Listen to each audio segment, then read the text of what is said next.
Ready ka na? Huminga ka na malalim. Inom ka ng tubig. Hindi ako bibiro. Inom ka ng tubig muna. Okay. Bumili kayo ng body-worn cameras noong 2020. Okay. Kanino po kayo bumili? Ilang units at magkano per unit? With your permission po, Your Honor. Tatanungin ko lamang po doon sa finance po natin. Wala po sa akin yung handang numero. Okay. Saan? Bigyan kita ng clue.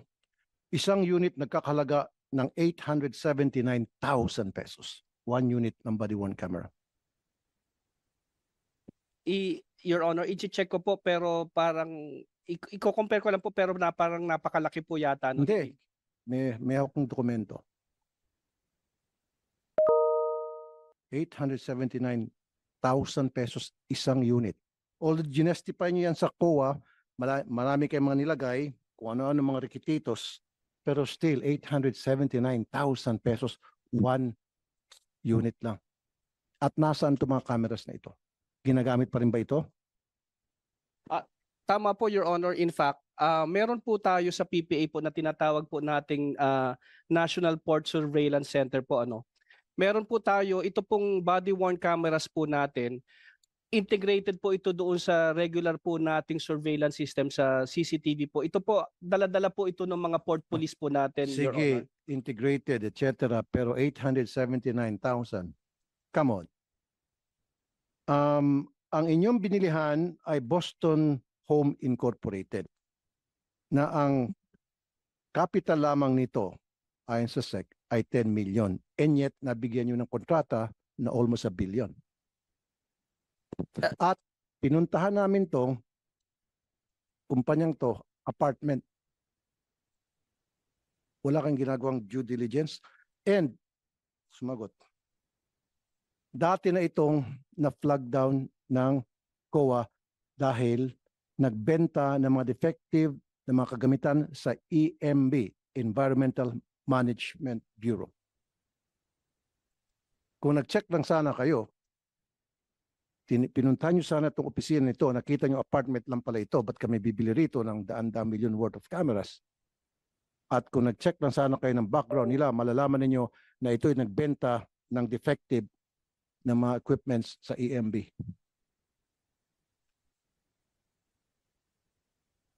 Your Honor, with your permission. Ipaliwanag ko po, Your Honor. Ito pong procurement po na to, dumaan po ito sa regular pong proseso ng under Republic Act 9184. At katulad po ng iba pong procurement po ng Philippine Ports Authority, Your Honor, whether infrastructure po or goods po or equipment, hindi po tayo nagbabayad ng advance payment. Sir, ang pinag-uusapan dito, sobrang overpricing, immoral na ito. Iskandaloso na masyado to. Ito, 191 units ang kontrata sa Boston Homes for the amount of 168 million. I-divide mo yung 168 million sa 191, magkano yan?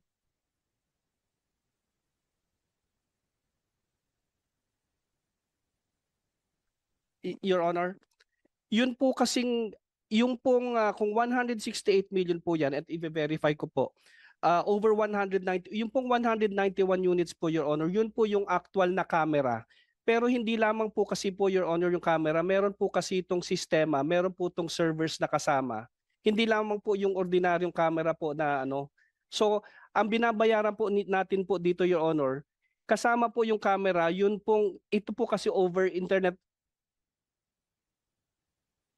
Sa PNP is 135,000. Medyo nahiya pa nga yung PNP noon. Pumunta sa akin si General Torre, question ko. Ang dami ng explanation, just like what you're explaining now, 135. Pero sa inyo, 879. Grabe naman. Sana nilubos-lubos nyo na lang, ginawa nyo lang sigurong 1 million. Pero, at second thought, meron. Now, nung August, kasi yan October 20, 2022, noong August 19, 2021, bumili ulit kayo ng 164 units dito pa rin sa Boston Homes na ang kapital lamang nito ay 10 million in the amount of 168,680,000. Yan na yan. 1 million pumapatak bawat isang unit. 10 million lamang paid up capital nitong kumpanya at binigyan nyo ng ganitong kalaking kontrata at napaka-iskandalosong amount to. Your Honor, sa proseso po kasi ng procurement po ng PPA, katulad po ng ibang ahensya, bago po kami mag-budget, gumagawa po yan ng canvas po, nagtatanong po yan Okay, gumagawa kayo ng canvas. Pero dapat nag-inspect kayo ng mga kumpanyang bibigyan nyo ng kontrata. Tama? Due diligence. In short, did you do that? Kasi if you did that, then you would have found out na itong kumpanya na pinagkatiwalaan nyo ng daan-daang milyong pisong halaga ng pera ng gobyerno ay isang apartment lamang nag-opisina. At ang paid up capital lamang ay 10 million. Your Honor, sa proseso po kasi ng procurement,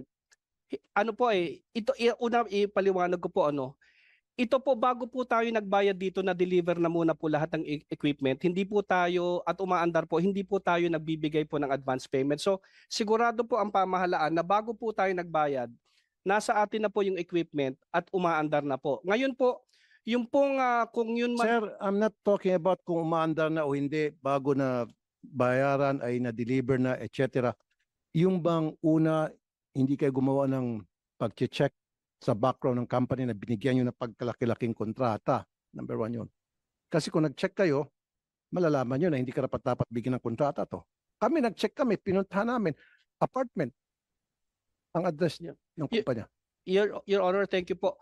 Pero po kasi, sa proseso po kasi ng pag-bidding po natin, na ayon din po sa... Sir, bago kayo magpa-bid, dapat sinecheck yung company, di ba? Di ba magsasubmit ng mga ng proposal ang mga kumpanya para sa bidding. Di ba dapat malang iniimbestigahan nyo sino ba itong mga kumpanya na bibid sa amin? You should have done at least some research. If you did that, then this would have not been qualified kasi malalaman din nyo na ito ay na-flag down na ng COA na nagbenta ng defective equipment sa EMB. Your Honor, maraming salamat po doon sa suggestion. Moving forward po, we will take that into consideration and isasama po natin sa proseso po natin. Pero kasi po, sa pagkakataon po yan, Your Honor, nung pre-procure po yan, tayo po ay sumusunod lamang po doon sa requirements po sa 9184 at sinisigurado naman po natin na lahat po ng... Anong nakalag 9184? Well, una po, Your Honor, number one, meron po tayo nire-require na base po doon sa kontrata na ating i-award. Kasi po hindi naman po tayo nag-check until after po post-qualification. Kasi hindi po natin alam hanggang sa actual na araw po na ihuhulog po nila yung kanya-kanilang bid kung sino po yung mga kontratista na magpa-participate po sa bid. Pagkatapos po at mabuksan po yung bid, kung sino po nagka-qualify po doon sa dokumentasyon nila at pumapasok po doon sa authorized budget for the contract na doon po magkakatalo bago po buksan yung financial bid, doon pa lamang po chinecheck kung kwalipikado. Marami po doon na di-disqualify. Okay. Sino po yung mga nag-bid aside from Boston Home? Pwede kung mamarapatan nyo po, Your Honor, we can submit po to your office. Yun po minutes po nung Bids and Awards Committee meeting po, particular po doon. So sabi mo, seal bid, right? And then bubuksan, and then kung sino yung pinakamababa, yun pipiliin nyo, and then you would do post-qualification. Yung normally po, kung sino po, lahat po ng kwalipikado, hindi po necessarily yun po yung, kasi po may mga nagbibid na maaaring mas mababa ang bid nila. Pero... Hindi nga, sir, paiksin ko na. Okay, sige. Binuksan nyo yung lahat ng mga nagbid, and then minanalo na. Ito na nga, yung Boston Home. So, once na-determine nyo na panalo itong Boston Home because siya ang pinaka-lowest bidder, mag-imbestiga na kayo, tama? Lowest qualified bidder po. Lowest qualified. Yes po. Mag-imbestiga na kayo. Post qualification po, Your Honor. Post qualification. Sinong gumagawa ng post qualification? Yung post qualification po, Your Honor, meron pong technical working group po. Yung Sino Bids and yung Awards technical Committee. working group? Yung pong technical working group, din po yan, taga-ahensya din po yon. Hanggang ngayon, sila ba ay nakaupo pa rin dyan? Maaari po, Your Honor, since kung 2020 po yan, maaari pong may iba po dyan ay nakapag-retiro na po. Wala na. Secretary Lopez, sibakin mo mga to. I'm asking you, imbestigahan mo to at sibakin. Dahil may kuntsabahan dito na para dugasan yung gobyerno. Really. Kahit na anong pampalusot mo, Mr. Santiago, hindi ka tanggap-tanggap yun. Post-qualification, sabi mo, Bids and Awards Committee, mag-imbestiga. Kung nag-imbestiga kayo, malalaman nyo na ito ay nagbenta ng mga defective equipment sa EMB. Bago nyo sana talagang totally gino yung kontrata. Pangalawa, pinuntahan nyo sana ang address nito at malalaman nyo isang apartment lang ang opisina niya. Pangatlo, malalaman nyo na yung kanyang paid up capital ay 10 million lamang. Di ba, sir? At pang-apat, grabe naman, 879 million. Yung unang batch, 879 million pesos bawat unit. And then, the following year, tumaas 1 million pesos per unit. Kahit paano sabihin mo, sir, na may mga dagdag-dagdag kung ano-ano, mga nasa surveillance, program, etc., still, it doesn't make sense. Totoo yan, sir. Pumunta ka ng Shopee, 6,000. All in na yun. Ito, 1 million. Sir, Mr. Lopez, Secretary Lopez, I want you to investigate this anomaly. Mr. Chair, Meron anomaly. Go ahead po. Mr. Chair, you have my commitment that I'm going to look into this, especially the post-qual of the TWG and the PAC, Mr. Chair.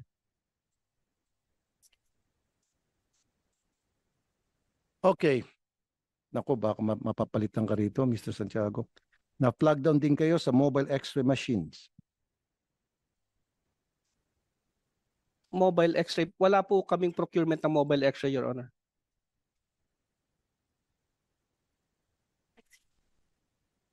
Meron eh. Yung contract. Purchase of 6 units of vehicle x-ray machines. Procurement of 6 units of x-ray machines for RoRo ports. Your Honor, yan po mismo, ako po mismo ang nagpakansela niyan. Dahil nung wala pong nabayaran diyan dahil nung yan po ay dineliver, ako po mismo nag-inspeksyon at hindi po ako nasiyahan doon sa dineliver po nila at ako mismo po ang nagpakansela niyan.